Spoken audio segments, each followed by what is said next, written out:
The Fujifilm X-H3S is a really amazing hybrid camera. Even though it's a 3-year-old-ish camera at this point, I am in no hurry for an upgrade. I only got mine in February of this year. It's now August. But I have no doubt that a Mark III version is somewhere on the horizon. So I wanted to take the opportunity to talk about my wish list for the potential X-H3S, mostly for video, but with a couple of probably obvious improvements that I'd like to see come to the photo side of things as well. I don't know that Fujifilm has ever been more popular than it is right now, but also their more or less high-end X cameras are kind of at a low point in terms of their regard.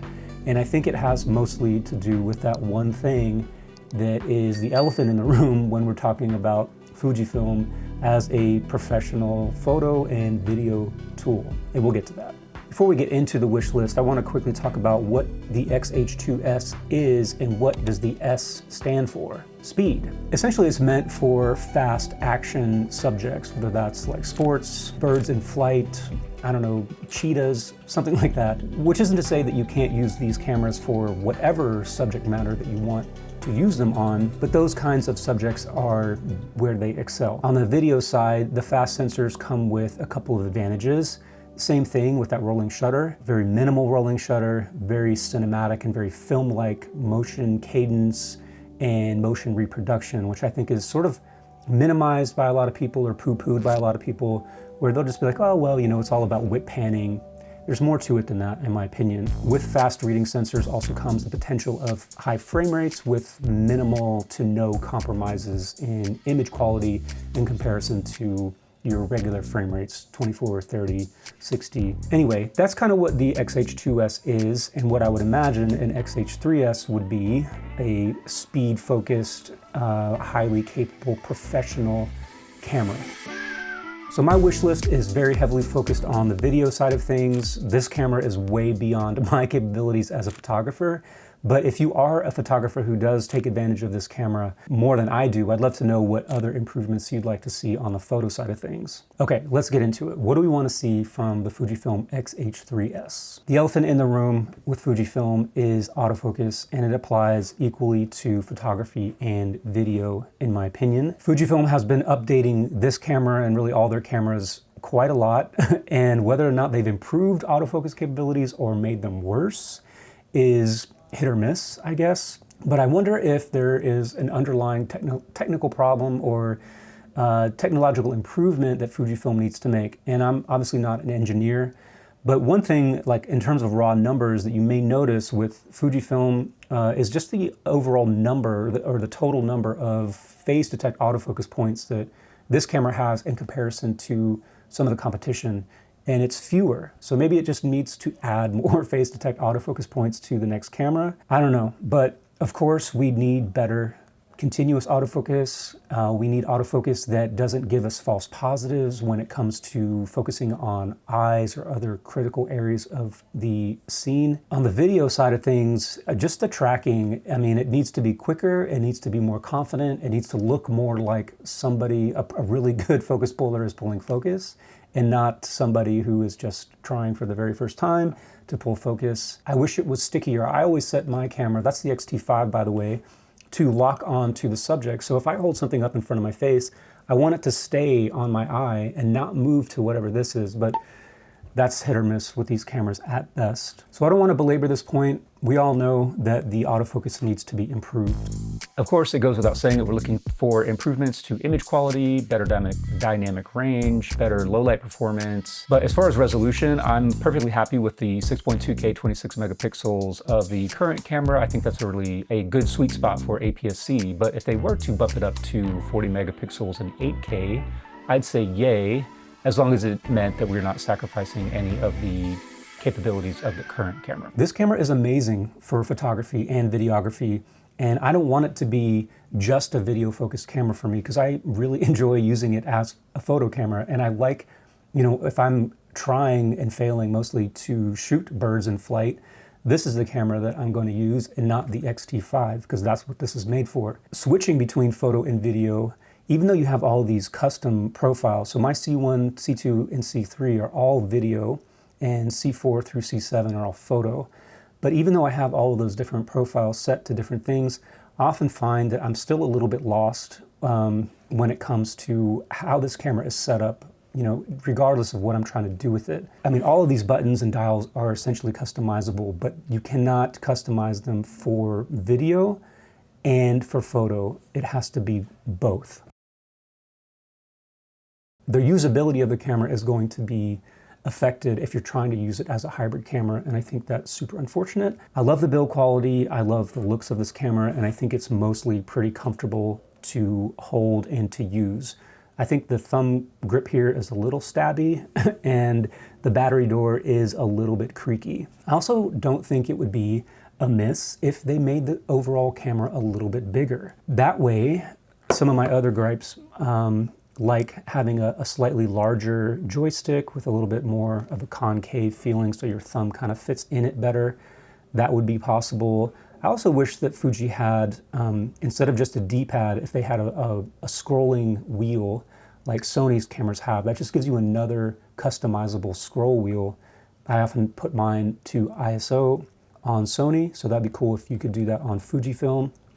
I have really come around to the top LCD screen, or the sub LCD. It's taken me a while to sort of take advantage of it, but you can move a lot of stuff off of the rear LCD and the EVF, a lot of the settings of the camera, and stick them on here and just have a much cleaner display on the back. Fuji, of course, gives you a lot of customization to utilize the screen how you want to.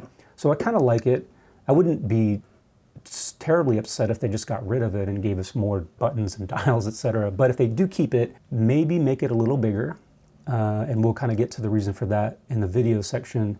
But also, like they do with the GFX cameras, those have a little bit of a slope so that when you are behind the camera, you don't have to either tilt it up or look over the top of the camera to see this as much. So another thing they could do is make the LCD a little bit bigger. It's a 3-inch LCD. It's pretty bright and it's pretty sharp, but it could be brighter, could be sharper, and a little bit bigger. Having a bigger screen is always an improvement, I think. Regardless if they increase the size, sharper, brighter, of course, would be welcome. In addition to a bigger LCD, I think it'd be cool if Fujifilm would adopt the mechanism that you see on Lumix cameras and some of the new Sony cameras that have a tilting and flipping mechanism. I know a lot of photographers appreciate screens that just tilt as opposed to having to flip them out in order to see them from the back of the camera. So now that we're on the video, the number one thing, of course, is autofocus, and I'm not going to rehash all of that. But one underlying issue that I think exists for the X mount is Fujifilm's XF lenses. They're not good hybrid lenses. They are excellent photography lenses. They've got beautiful optics. They look amazing. The image quality is amazing, but they don't function very well for video. Some of them are okay, like that 16mm, I think is a pretty good video lens in that it has a focus clutch, which is cool. It'd be nice if like Fuji did that to all their lenses, but so let me back up a little bit. The lenses are all different. There's no real uniformity, there's no real consistency with how the lenses operate when it comes to video. So that lens has a clutch. It has distance markings, and anyway, it's a cool lens for manually focusing. It also has smooth focusing transitions, even though it's got the older stepping motor in it.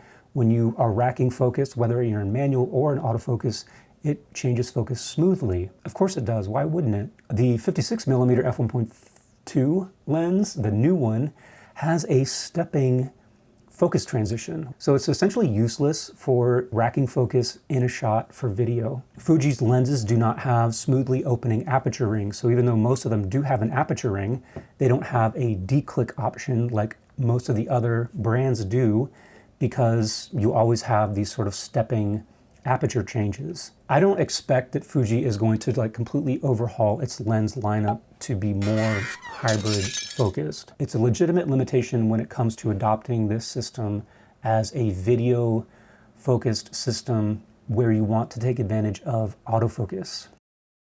So Fujifilm does not have a lineup of professional video cameras or cinema cameras, whatever you want to call them. It doesn't seem like there should be anything keeping them from just packing these to the gills with video features. This already is an amazing camera with amazing video features, but there could be more. More exposure and monitoring tools built into the camera. Waveform vector scope. Also better zebras. Limitation with zebras in the X-H3S is you cannot lower the zebra value, you can't lower the luminance of the zebras to monitor middle gray in F-Log or F-Log 2. That's a big problem, I think.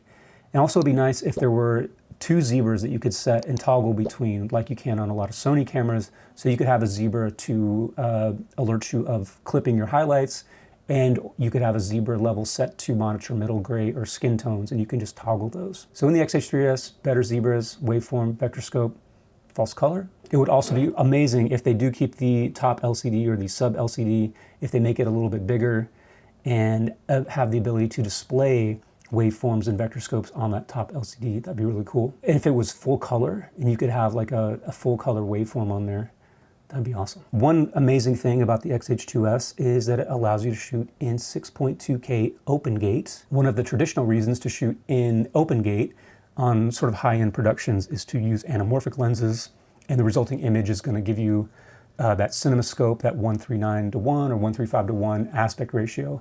Whereas if you shoot an anamorphic lens that's not specifically designed for 16:9 sensors, on a 16:9 sensor, you're going to get a really, really stretched out image that you're going to have to crop a bunch of the sides off to get a reasonable image. We already have open gate, so I don't feel like that's going to go away with the next camera, but it would be cool if they added in some anamorphic monitoring options in the camera so that you could actually see what your resulting image is going to look like on the LCD and in the EVF, and don't have to rely on an external monitor to do that. Shutter angle, it goes without saying, until we get shutter angle in every camera. I don't know what the deal is with internal RAW, you know, the limitations, the patents, and the licensing fees that might have to be paid in order to include some form of internal RAW. We already have ProRes, which is amazing. And if we can't get internal RAW, can we at least get a 12-bit ProRes internally? F-Log 2 launched with this camera. It introduced the world to F-Log 2, and the implementation of F-Log 2 in this camera is pretty unique and amazing because it is starting from a 14-bit sampling of the sensor and converting that into 10-bit. So with F-Log 2, I think that has to do, or a reason why you get more dynamic range out of F-Log 2, but I also think you get more color information in F-Log 2 than any of the other profiles in the camera. However, with that 14-bit sample, it results in a lower sensor, or slower sensor readout. It's a compromise essentially with this camera, the maximum dynamic range and color information with F-Log 2 versus that insanely fast global shutter-esque sensor readout. It's still pretty fast in F-Log 2, but it's not as fast. So all that to say, X-H3S, no compromises when it comes to F-Log 2. I also run into some issues with some color blocking, some sort of color artifacts in F-Log 2 on the X-H3S, especially in 4K 120, but I've also seen it in 6.2K open gate. And I don't know what is the cause of that. I think it is relegated to certain codecs in the camera, but I haven't sat down and really tried to figure out when, how, and why it's happening, but I hope that they get that ironed out. There are enough disadvantages with F-Log 2 that I oftentimes just forego it unless I just have a static shot. But I hope that with the next camera that there's no disadvantage with shooting in F-Log 2 and it'll just be sort of a no-brainer option if you want log. The minimum base ISO in F-Log 2 on this camera is pretty high, 1250. It would be cool if it was able to come down a little bit. Data rates get really high with this camera already. There's internal recording in this camera that's 700 and something megabits per second. And of course, you've got the CF Express cards that can help you cope with that. But CF Express cards also get really freaking hot. And I think using CF Express cards induces the camera to overheat faster than it otherwise might. The cool thing is that Fujifilm gives you so many different bit rate and data rate options, codec options in the camera that we can do most everything in this camera without resorting to a CF Express card, and that helps with overheating. Another thing that could potentially help with overheating is external SSD recording, but having an external SSD could potentially help with overheating, but also help manage those massive files that we're going to be getting with that ProRes 4444 or internal RAW. Speaking of overheating, you know, maybe a bigger camera body would help with overheating issues. An internal fan, I'm not really sure if that would be necessary, but if you do shoot 4K 60, 4K 120, certain bit rates, certain codecs can induce this camera to overheat pretty quickly. Speaking of f-log2 and that high base ISO, why can't we shoot below the base ISO like you can on Sony cameras? I know that's heresy to a lot of people who think that you're losing dynamic range or quality or whatever they think that happens if you do that. But what it essentially allows you to do is expose to the right without exposing to the right. Custom LUTs, I think the f-log view assist and the f-log2 view assist on this camera look pretty good, but I'm not a huge fan of the actual conversion LUTs from Fuji. So it would be really cool if you could load up your own custom LUTs to monitor your image and also maybe to bake into the file if you want to. So I don't think anything I mentioned here is earth-shattering or outside the realm of possibility. It's the usual laundry list of things that I would like to see come to any camera that is a hybrid video camera. But another one that I'd be remiss not to mention would be an electronic variable ND built into the camera. Not holding my breath for that, but if you think about it, the X105 and the X106 do have a built-in ND system. So maybe Fujifilm can figure out a way to put an electronic variable ND into a bigger camera. The last thing I'll mention is the IBIS. The IBIS in this camera is really good for certain applications. It's a really great IBIS for photography, and in video, if you want a more or less static and stationary shot, maybe a little motion, the IBIS is really good. You can also throw on the boost mode if you want it to be more of a static tripod-like shot.